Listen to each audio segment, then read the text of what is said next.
کرنے لگے ہیں تفسیر بالرائے، اپنی رائے سے قرآن کریم کی ایسی تفسیر بیان کرنا کہ جو سلف صالحین کے متفقہ عمل، ان کی فکر کے مغائر اور مخالف ہو، یہ مذموم ہے، اس کا کوئی اعتبار نہیں ہے تفسیر بالرائے کا۔ جس طرح بہت سارے لوگوں نے تفسیر بالرائے کی ہے، جیسے معتزلہ نے، قدریہ نے، جبریہ نے، روافض نے، اور ایسے ہی خوارج نے،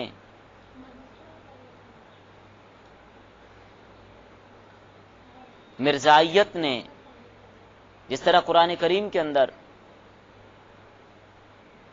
حضرت عیسیٰ علیہ السلام کے بارے میں فرمایا کہ ہم نے ان کو اٹھا لیا، لیکن مرزائیت نے اس کی تفسیر بالرائے کی کہ یہاں اٹھانے سے مراد موت ہے، حالانکہ اٹھانے سے مراد موت اپنے مقام پر تفصیلاً اس پر آپ کو دلائل پیش کروں گے انشاءاللہ۔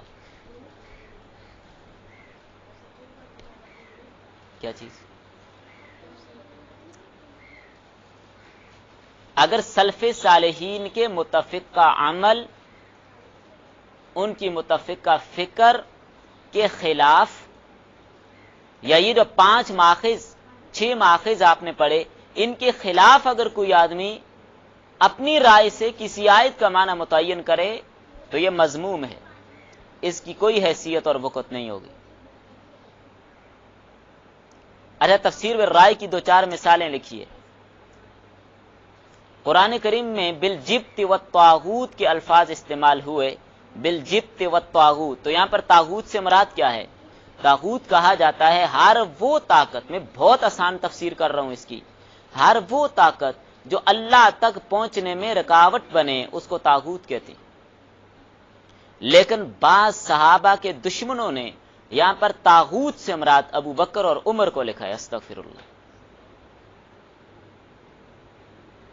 یا قرآن کریم میں کہا اللہ خالق کل شیء، اللہ کا جو لام ہے یہ پر پڑا جاتا ہے، اللہ خالق کل شیء، ہر چیز کا خالق کون ہے؟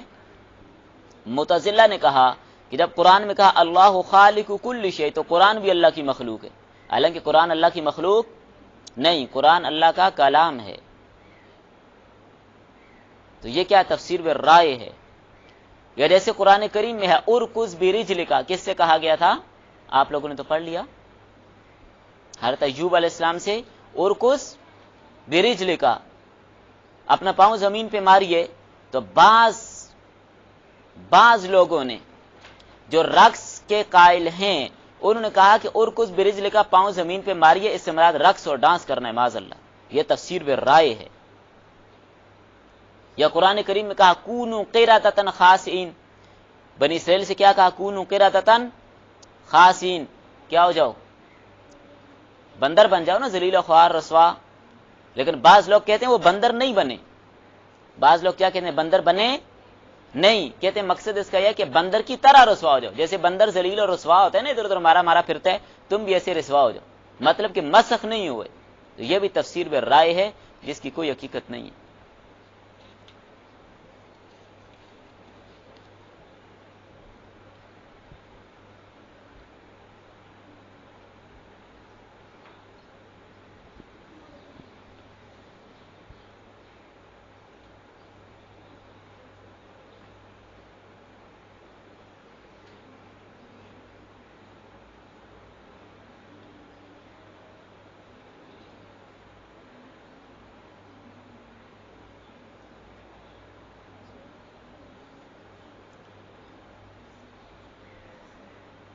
ہر زمانے میں ایسے لوگ آتے رہے جنہوں نے اپنی رائے سے تفسیر کرنے کی کوشش کی، بڑا کچھ کیا، بس اللہ تعالیٰ سب کو ہدایت نصیب فرمائے۔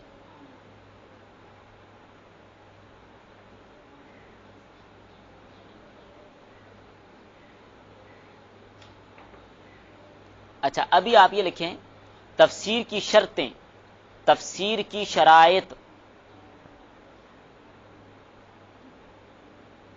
قرآن مجید کا ترجمہ اور اس کی تفسیر بہت بڑی ذمہ داری والی بات ہے۔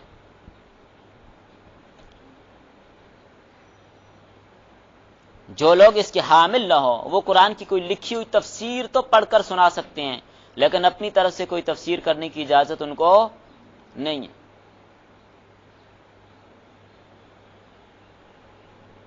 تو اس کے لیے کچھ شرائط ہیں۔ نمبر 1، قرآن مجید کی تفسیر کرنے والے کو قرآن مجید کا علم ہو، اور ایک موضوع سے متعلق مختلف مقامات پر جو آیتیں آئی ہیں ان سے واقف ہو۔ دیکھیں نا، جیسے ابھی میں نے آپ کو سمجھایا کہ ایک جگہ پر آیت میں یہ کہا، دوسری جگہ پر اس کی تفسیر کر دی۔ بات سمجھ رہی ہیں؟ اور یہ بات بھی ضروری ہے کہ وہ قرآن کریم کی ناسخ اور منسوخ آیتوں کو جانتا ہو، ناسخ اور منسوخ کا علم رکھنے والا ہو۔ نمبر 2، احادیث اور آثار صحابہ سے واقفیت ہو۔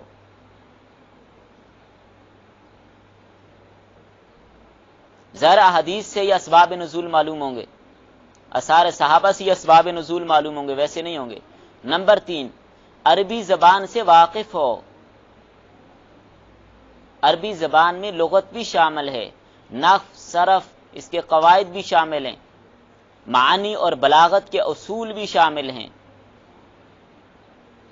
کیونکہ قرآن مجید عربی زبان میں ہے۔ اور جب تک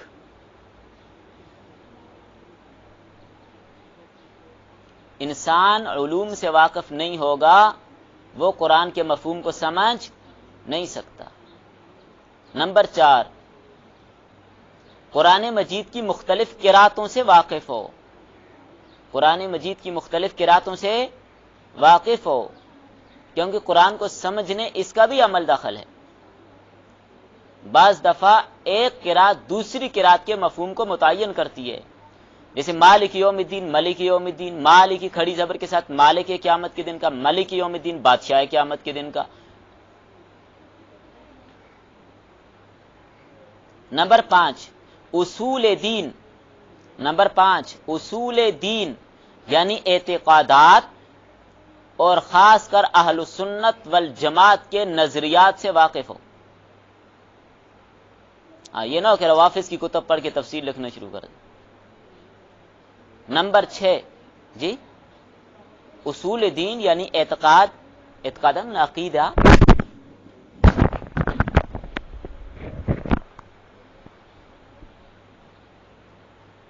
اصول دین یعنی اعتقادات، اور خاص کر اہل سنت والجماعت کی فکر اور نظریے سے واقف ہو، تاکہ تفسیری اقوال میں صحیح اور غلط کے درمیان فرق کر سکے کہ کس نے غلط تفسیر کی اور کس نے صحیح کی ہے۔ نمبر 7، 5 ہوئے، 6 ہوئے، 5 ہو گئے۔ نمبر 6، اصول فقہ میں گہری بصیرت رکھتا ہو۔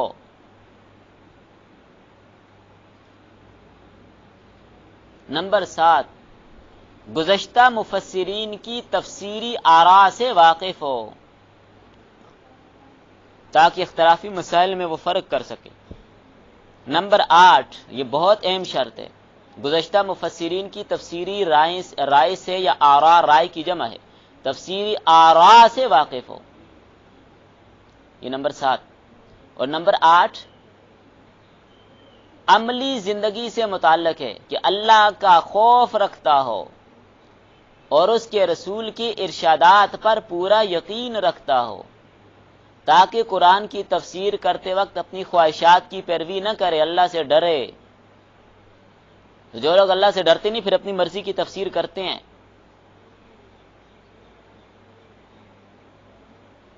آج کل جہلم کے ایک انجینئر صاحب نے بھی یہی کام شروع کیا ہوا ہے۔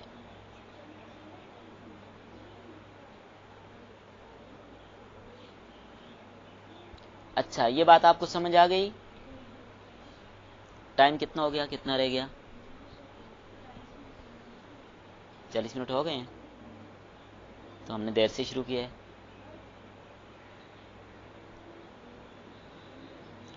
چلیں آگے چلتے ہیں، آ جائیے آگے۔ قرآن مجید، قرآن کریم کا اصل نام کیا ہے؟ قرآن ہے، کس سے مشتق ہے؟ قراء سے۔ بعض کے نزدیک قرأ سے مشتق کے معنی پڑھنا، قاف را حمزہ قرأ، اس کا معنی ہے پڑھنا، اور بعض کہتے ہیں کہ اس کی اصل قاف را نون ہے، اس کا مطلب ایک دوسرے کے مشابہ ہونا، مربوط ہونا، ملانا۔ اور تیسرا قول امام شافعی رحمۃ اللہ علیہ کا ہے کہ قرآن کا لفظ کسی اور لفظ سے نکلا ہوا نہیں ہے،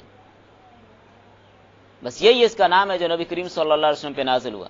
تو قرآن کریم کی فنی تعریف کیا ہوگی؟ قرآن مجید اللہ کا وہ کلام ہے، قرآن مجید اللہ کا وہ کلام ہے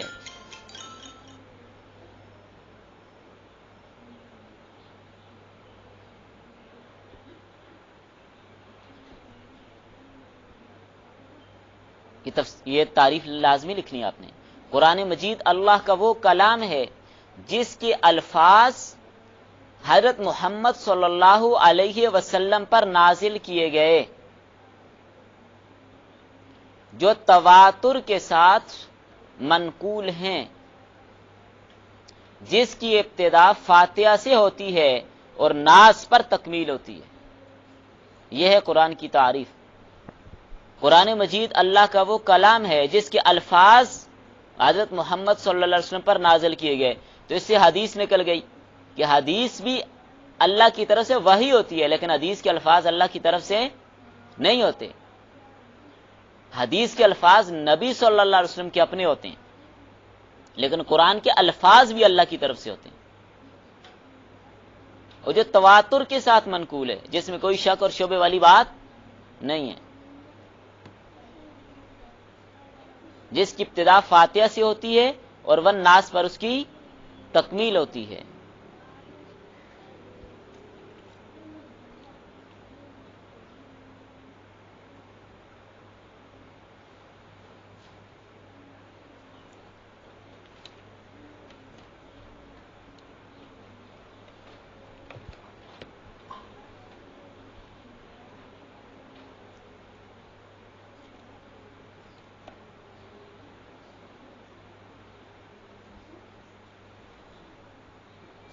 تو چلیں میرے ٹائم پورا ہونے والا ہے،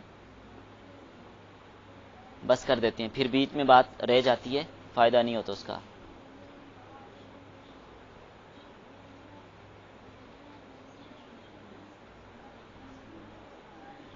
ابھی آپ لوگوں نے کوئی بات پوچھنی ہے تو آپ پوچھ لیں، اپنے اسپیکر مائک آن کر لیں۔ جی